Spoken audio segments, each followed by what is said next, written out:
এছাড়াও হচ্ছে পুজোর টাকার যে ফান্ডিং, এবারে আরও কিছু এক্সট্রা রিকোয়েস্ট আমাদের কাছে এসছে। সবটা হয়তো পারবো না, কিন্তু আমাদের প্রায় 450 কোটি টাকার মতো খরচ হচ্ছে ক্লাবগুলোকে দেওয়ার জন্য। সেই টাকাটা আগামীকাল থেকে ছাড়বার জন্য আমি বলে দিচ্ছি। যদি কেউ না নিতে চান, ওয়েল অ্যান্ড গুড, তাদের সামর্থ্য আছে, তাহলে আপনার যে নতুন লিস্ট এসছে, নতুন লিস্ট থেকে নতুন যারা এসছেন তাদের দিয়ে দেবেন। নতুন অলরেডি আমাদের কাছে অনেক রিকোয়েস্ট পড়ে আছে। সবাইকে হয়তো পারবো না একবারে, বাট আমি টাকাটা অলরেডি বেড়ে অনেকখানি হয়ে গেছে। পুলিশি অ্যাকশন, এখন থেকে কোন ক্লাব কি পুজো করছে, কি থিম করছে, যাতে পুজোর সময় স্ট্যাম্পেড না হয়। যার যে কিছু থিম করার অধিকার আছে, কিন্তু এমন কিছু আমরা করব না, এটা পুজো কমিটিগুলোকেই দায়িত্ব নিতে হবে।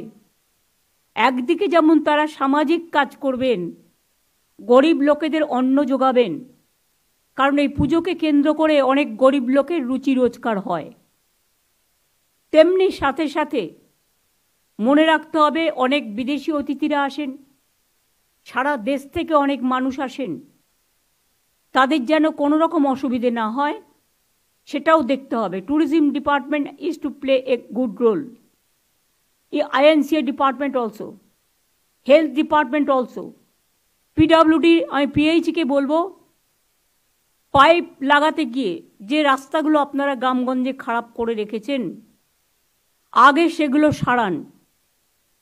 PWDকেও বলবো, ইরিগেশনকেও বলবো, যার যার হাতে আছে, বা পঞ্চায়েত।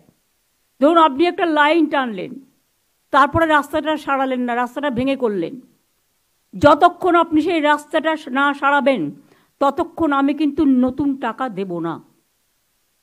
কারণ আপনার টাকার মধ্যে, স্কিমের মধ্যে এটা ধরা থাকে।